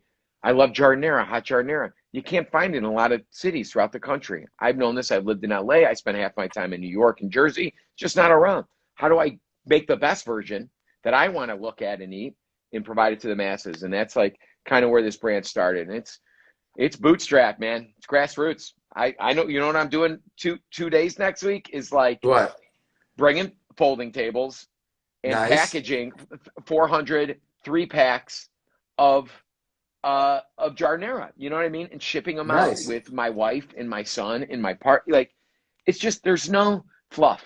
And that's that's going to, first of all, the product, once you scale it, that's going to be tough to keep that love within it, because we have it all. Like, we have everybody, like, we have the facility being built, all that stuff, but we're starting, I'm not delegating. Well, that's a great way to build a loyal customer base. I mean, especially, because who's going to do it better than you and your wife? There's no one. Nobody. So, Nobody. Completely. We got a nice small crew, and that's it. So I'm thanks for asking about it. I'm really proud. We sold out of our giardiniera in less than 20 hours, which I was kind of prepared for, but not like I probably should have been more prepared. But I have a whole nother batch being produced now, and I just want to make sure I get this out without, listen, I'm not a businessman. I'm learning a lot every day. I learned a lot from my past ventures, but at the end of the day, it's like watching Shark Tank. You know what I mean? You can learn a lot from something like that. It's like, don't overextend yourself. Don't take on too many purchase orders if you can't fulfill it or pay for it. And you know what? Start small and organically, and that's what we're doing. That's definitely, it's definitely a great approach. So one of my last few cooking questions before we change it up to the lifestyle portion of the interview. What are your favorite kitchen appliances? I'm a little selfish right now. We have a registry. I'm getting married soon, so I want to hear this one because I got to know what to add to it. Well, if you are registering, right? Uh-huh. I think you need a Cuisinart food processor. You need a Okay. KitchenAid standing mixer. You need a couple good pans. I mean, do you need like a 14 pan set? No, you need a good nonstick 12-inch skillet. You need a good stainless steel 12-inch skillet. You need a cast iron skillet. You need a Le Creuset Dutch oven. With all that in 3 good knives, right? A serrated knife to cut some bread with, 8 to 10-inch chef's knife, and a paring knife. I swear to God, you can do anything. So don't get like, you know, more is not more in skill. You know what I mean? Like just because you have a shit ton of equipment doesn't mean you're going to use it. It's going to take up a lot of real estate. Yep. And it's not going to make you a better cook. You know what I mean? It's just gonna, it's gonna sit there and remind you of something else. Well, lucky for me, I'm recording this. Lucky for me, I'm recording this, so I'm definitely going to play that back and be like, all right, do we have this? Like, what do I need? So thank you. But it's true. Like, I mean, that's what I use the most. You know, I think a good grill is important, like a really high-powered, dependable grill.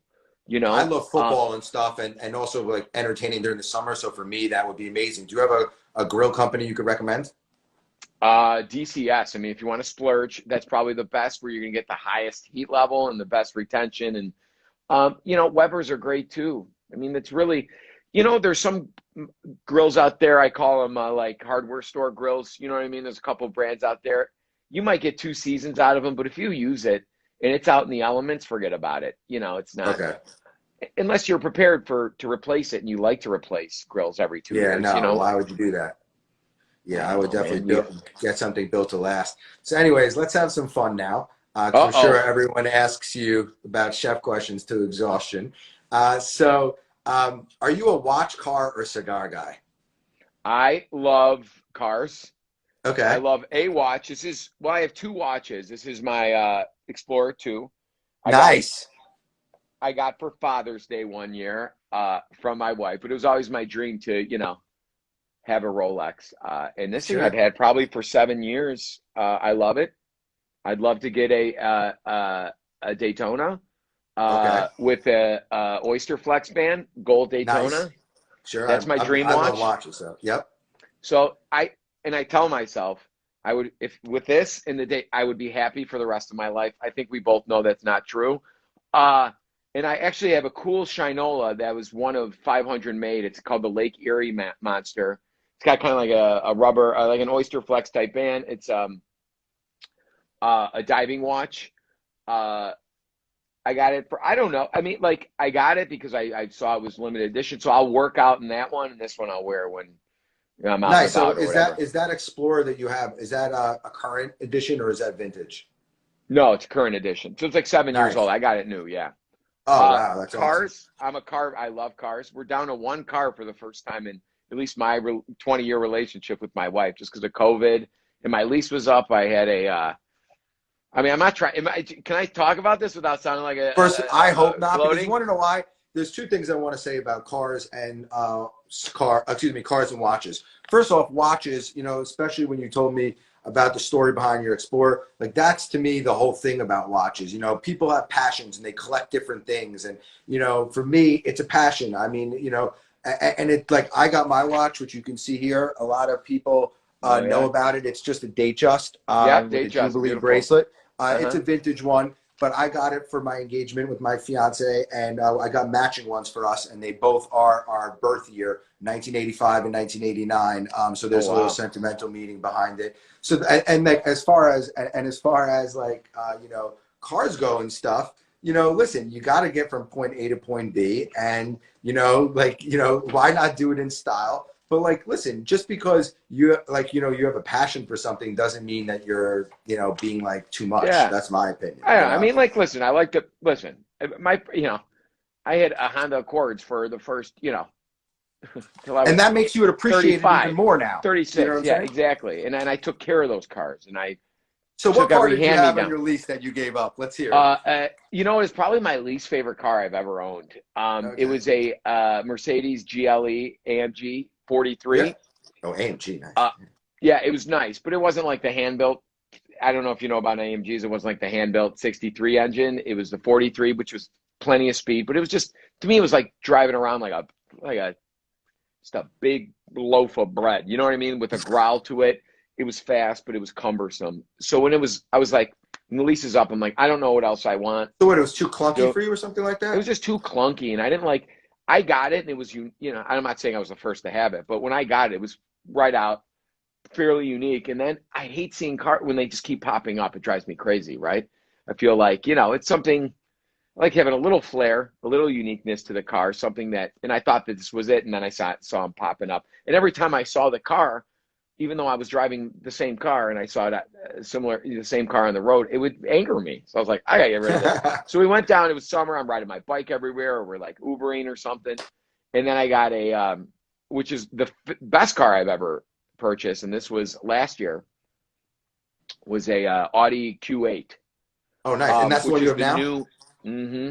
Which I like to call it like, it's like the Urus Light, right? It's like the Lamborghini. It's got that same kind of aggressive truck look to it. I love it. It's like a screen.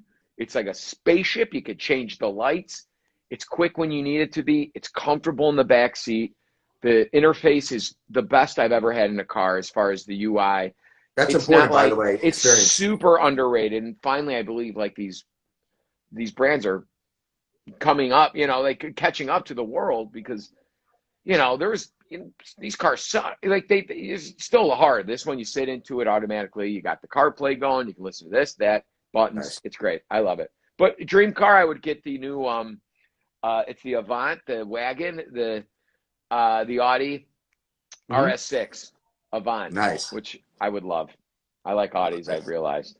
That's great. And as far as watches, can I give you a suggestion? A free watch? Yeah, you can. Jace. Exactly. Hey, you get a watch. You get a watch.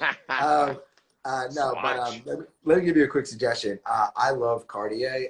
It's just so elegant and timeless, especially if you're like needing anything like a dress watch. Only reason why I mention that is because your Explorer is so cool. It's sporty. It's fun. So it's something so drastic and different. Yeah. But just something to keep an eye on. Cartier. Yeah. No, I'm very familiar. Those are beautiful watches. Like a Cartier tank or a Tank American. Just beautiful. I think they're amazing. Right. Completely. So what's your favorite drink of choice? Ooh, I'm a tequila man if I'm in it for the long haul. I have some good antique stuff from Pappy Realms, Oh, nice. Which I enjoy a pour of, usually at the beginning of an evening and then at the end of an evening. Nice. I traveled to Africa last year. And I fell in love with gins out there, especially kind of smaller batch, more floral, botanical based gins, some gin and tonic. I love a Negroni. I love Negronis. I love Aperol spritzes. Yep. I love that. And that's like a good way to kind of, for me, it's a more summery drink, but I like it to start the evening, a Negroni. Like my go-to start besides a Negroni is probably a Manhattan. And a wine guy, not so much. I love beers, good big heady beers if but then I'll sit there and I'll plow through 8 or 9 Coors Lights if need be. It's the afternoon. Yeah, once in a while you got to do it, Yeah, exactly. So there you go. What's your dream collaboration in or out of your field of work? Because I'm sure everyone comes up to you with restaurant ideas and food packaging ideas and all that. So what's something out of your field of work that you would love to do? Oh man, I would love to rap with Killer Mike and LP on stage at a Run the Jewels show, and then play with Dead and Company and John Mayer for that's not bad. John Mayer. John Mayer is one of my personal favorites, and I love the Dead too. So that's 2 incredible choices. Well, I think he's done it. Oh my God! I mean, for anybody to ever take over a role, I appreciate John Mayer a lot. I love his style. I love his writing. the thing I'm not the biggest fan of is his music. You know what I mean? And not to say like his poppy stuff, his blues stuff, I find phenomenal. He's one of the best bluesmen living today, you know, as far as like poppy realm, you know, Berkeley School of Music trained bluesman, not like street level bluesman trained, but he can wail, man, and he can sing, and he's got the discipline to learn those songs and those licks with the Dead. So that's been huge. But I did get to meet him at we did a music festival for Food Network magazine, which ended up being a one and done. It was awesome. John Mayer headlined it, so we got to kind of do a photo op with him. And he wasn't very nice to the chefs. I'm going to be honest. And you have some of the world's best chefs here. And he was like late, and he was like, whatever, man. He was, you know, he's the biggest swinging dick in the room. I'm not going to argue with the dude. But he did tell a room full of chefs, like, everyone's like, hey, John, what's your favorite meal? You know, he's like, I don't really like food. So he's like, I don't really eat food. I drink a lot of smoothies. And that was my impression of him when I met him. But I would totally hang with him because I know that was a moment in time, and I still appreciate his music. But yeah, that's what I would collab with. I'm a big music guy, and I luckily this business gets you kind of helps forge relationships to people outside your respective business, which mine is a food world. You know, all the Food Network people I work with constantly and know and love. But it's like, oh, hey, you know, I swear to God, like Dr. Dog, one of my favorite bands out of Philly, the drummer's mom's a fan. So that got us via Instagram, connected, and I'm a huge fan. His mom's a huge fan. He watched me. I get to go, hang on the tour bus and drink beers with him before their show in Chicago. That would have never happened without food, you know? It's amazing. That's cool, though.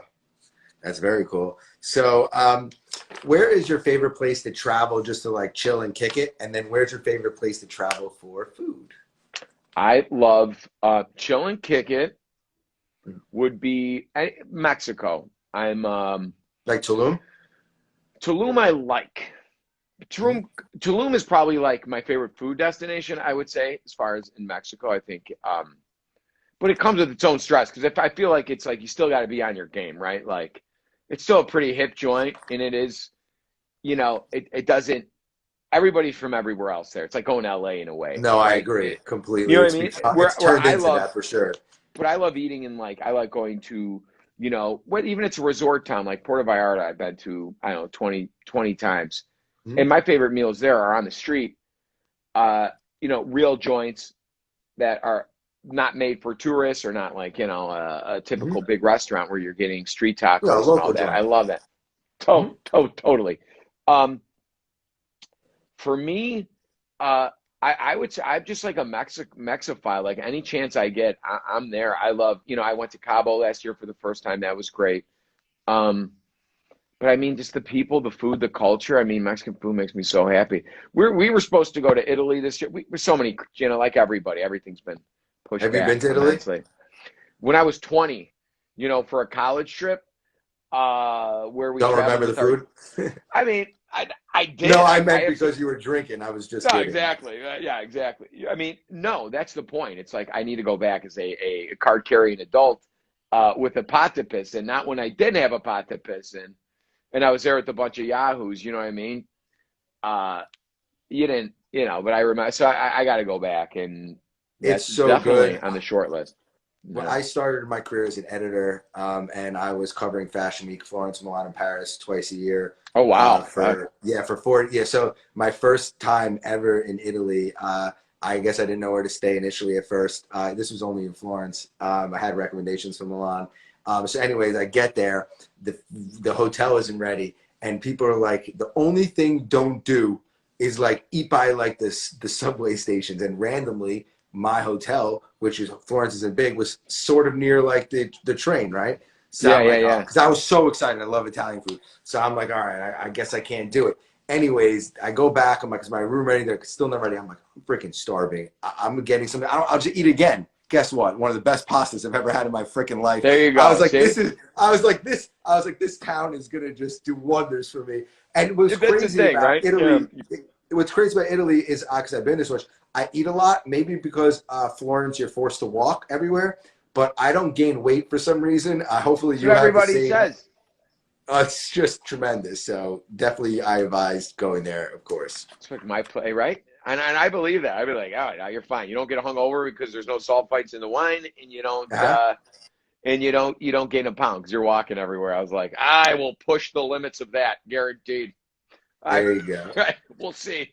I haven't been to Italy in a long time, but yeah, man, it's good. And I love, you know what I do love this, because we do the food festival out there every year, which is a Palm Beach, which I never thought like would be a place, but they have a Four Seasons there in Palm Beach. Since I've been there so many times, it's like so small and quaint and like unbelievable food and service. It's like my happy place. Love that. Yeah, I mean, first of all, service is so important because if you feel special somewhere, then you feel like it's special. So I completely agree with you there. You know, Jace, I'm a special guy.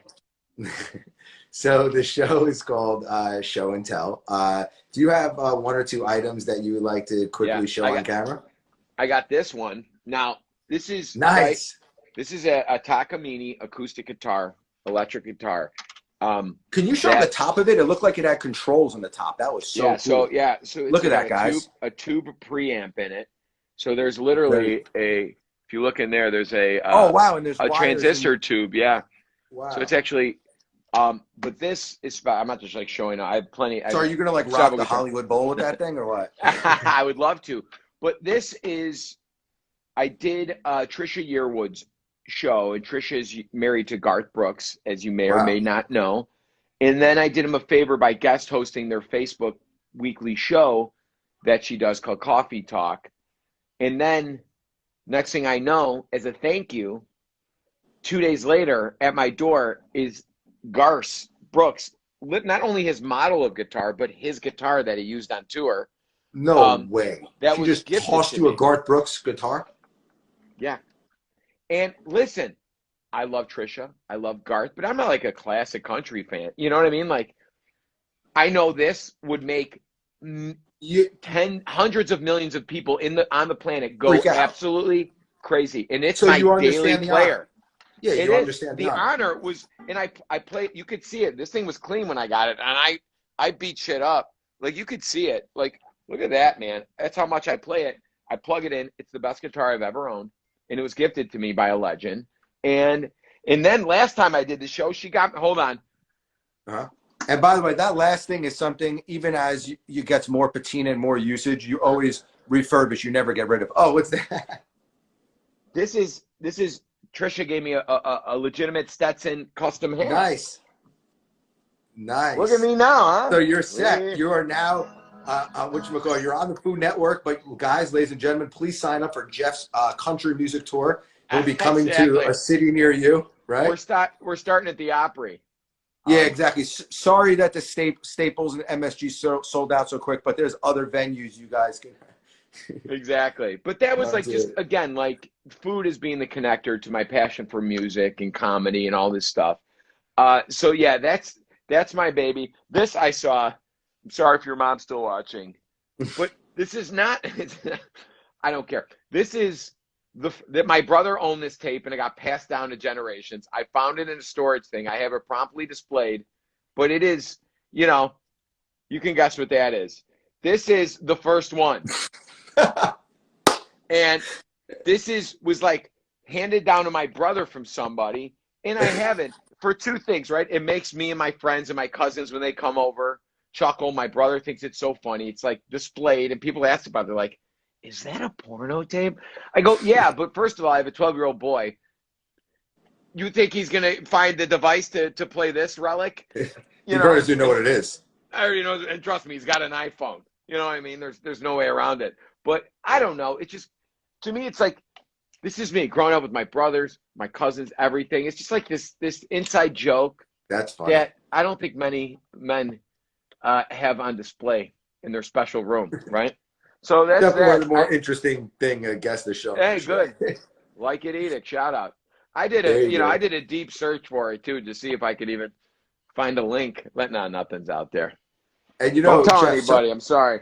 Sorry, You know, Queen something Mary. that you said on a more serious note that really resonated with me and was powerful, where you said that food was the connector between a lot of your personal interests and have allowed you to sort of develop sort of relationships within those industries. And sort of that's similar to what I did. You know, I'm a designer, but I started working with sports franchises and leagues and stadiums and musicians to model for me, and actors that I've loved to, you know, wear the clothes or even wear it in appearances. So, you know, it's very powerful that, like, you know, guys, if you really love something, as far as, you know, something that your skill set, you know, you excel in, keep working at it, because, you know, you might have other interests, but, you know, you have no idea what that skill set could take you to, because, you know, you might explore your other interests from, you know, just being so good at what you do. And I think that was something we definitely needed to bring to light right now. So I agree with Amen, you man. completely.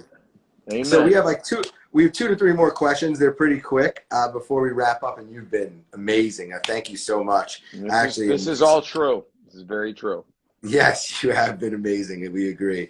So we want to know more about, like, you know, your personal interests. So obviously we had quarantine, but what is your favorite TV show or movie, or what was something that you got into?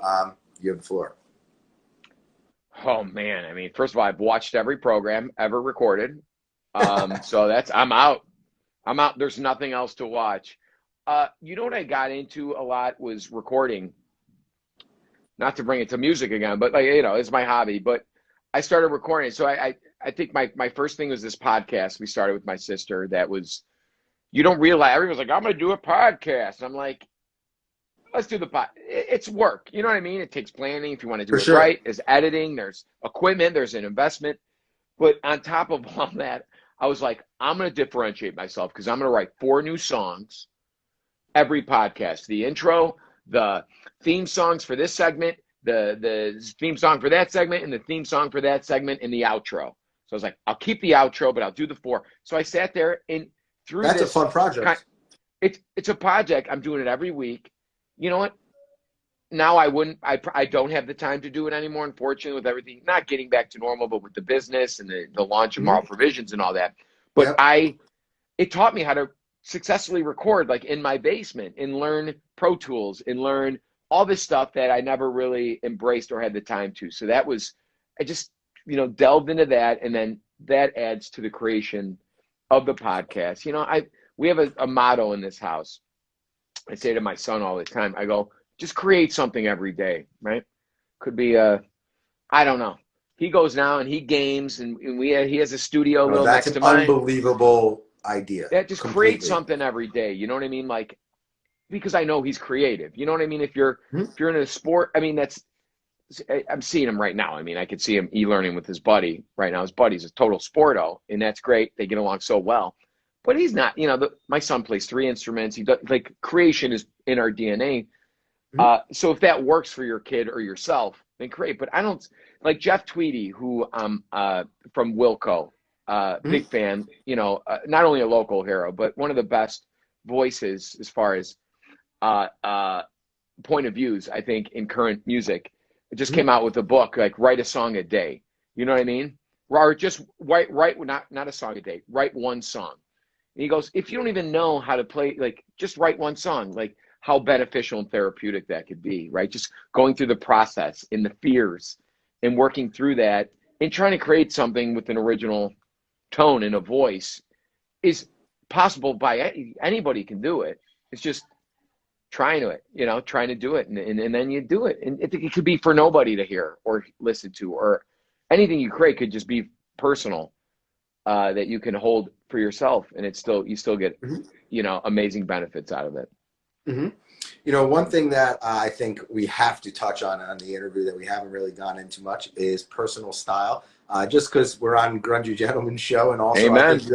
I think you have very clean and cool style as well. So, having said that, you know, how I guess what brands do you like, you know, for your personal life, and do you do anything in the kitchen? Because a lot of, you know, a kitchen's wardrobe is very, you know, clean, white, you know, whatever. So is there anything you do to sort of, I guess, make it a little bit more modern or cool?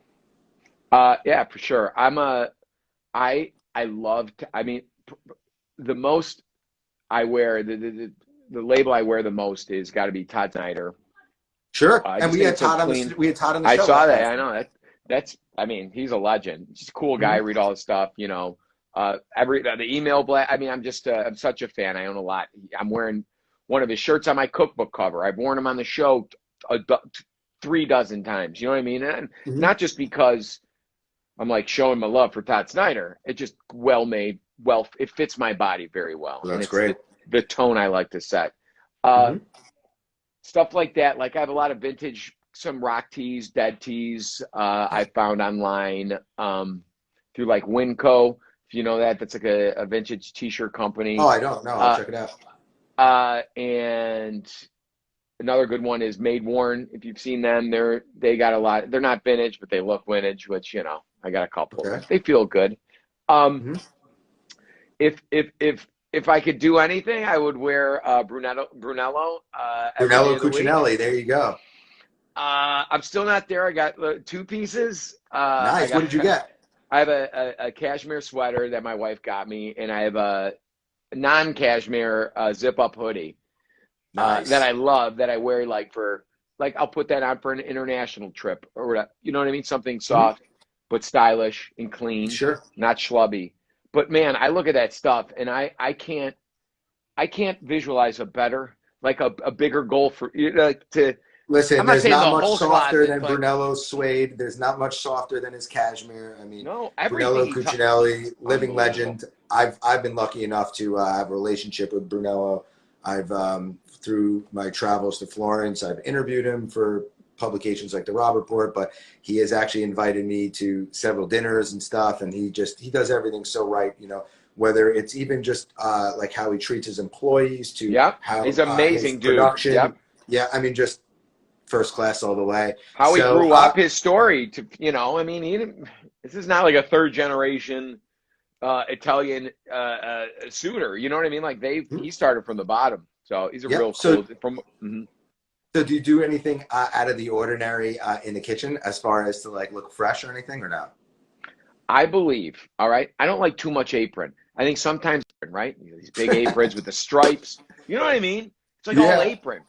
I like short sleeve shirts with a nice matching apron that matches in the same realm, in the same vibe, which happens to be, I plan my outfits around my apron because if you've watched all my things, whatever, it's like a branded post or the show, or we don't really wear aprons on the show, but you know, whatever, I'm doing a cooking demo live, I always wear, and it's one of my favorite pieces. This would have been the 3rd thing I brought. It was an apron, a handmade apron gifted to me when I did the Lagos Food and Wine Festival in Nigeria last year.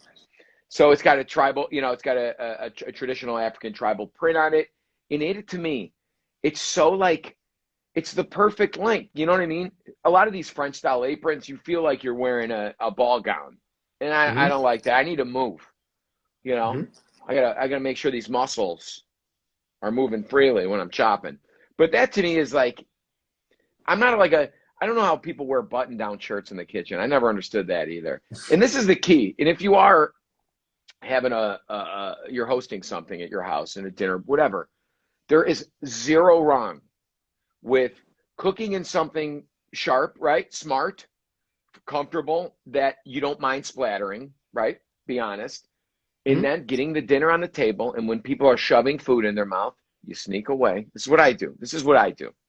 I sneak away, I pour a little something, right? Maybe go have a little, you know, little mini cigar on the porch, and then I go upstairs, and I'll go in the shower, I'll clean up, I'll blow dry my hair, and I'll put on my outfit. Oh, so you change after you cook. I change. Now, if you can't go shower, I understand that's not, you know, but you clean up, you wash your face, you have a couple minutes, because I look at it as dinner service, right? When I'm hosting, our biggest night is Christmas Eve, 32 people in my house, and my son's out there with his Halloween toy chainsaw right now, and he wants in. No, dude. No, sorry. Aren't you at school? Tell him it's only going to be 1 more minute. You'll be back with him in a minute. He'll live without me. What was I saying? No, so we do Christmas, and like to me, like it's like my favorite part of Christmas. It's you know, it's when the food is done, everything's hot, everything's plated or set out, and you sneak away. And I did a little something, a little 10 minutes to myself, and then I change, and then I officially join the party. Because if I'm doing, usually I'm doing all the cooking. That means I ain't cleaning. I'm not doing anything else the rest of the day. We have been talking for 58 minutes. Hey, now. Wait, but that again was one of the best pieces of advice you gave throughout the whole interview. I mean, seriously, because like I'm sure people ask about like, oh, what do you make for this situation, like I did with date night or whatever, right? Or with the boys. But like actually, that's something that like people might not ask, but that's very helpful. Like, listen, how do you do it right for when you are entertaining? Like when you get your first house, like you might not know. There's no trial and error yet. So that's fantastic advice. And entertaining inherently is not that enjoyable, right? I'd rather first it's this dichotomy, right? It's this I want to host because I want control, because I know my food's good. I love the challenge of feeding a lot of people. I love cooking. I love it. I love feeding people and cooking. But that doesn't mean it's as fun as like bringing 2 bottles of wine and a charcuterie platter to your buddy's house, where you sit there and you get half cocked. So make it as comfortable as possible as your message. Make it comfortable as you want, and ensure yourself some moments of enjoyment, and that's, I think, by giving yourself that reset of being like, you know what, I'm going to take 10 minutes to myself. I'm going to go, and then I'm going to go and I'm going to change, and I'm going to feel fresh, and join my own party officially. Totally. Well, Jeff, thank you so much. You were amazing. I'm going to do a quick outro, so if you could stay with me for 20 seconds. For sure. Guys, if you want to see the full episode, please check it out. It'll be available on YouTube, Apple Podcasts, Spotify, our website, and of course, we put the highlights on Instagram. Jeff, amazing. We cannot wait to release this. Signing off with your cowboy hat, and hopefully we get to do this real soon, because I know you said you have a new show coming out, and we're all looking forward to that as well. Thank you. Thanks for having me on, Jace. Thanks so much, Jeff. Speak to you soon. Ciao.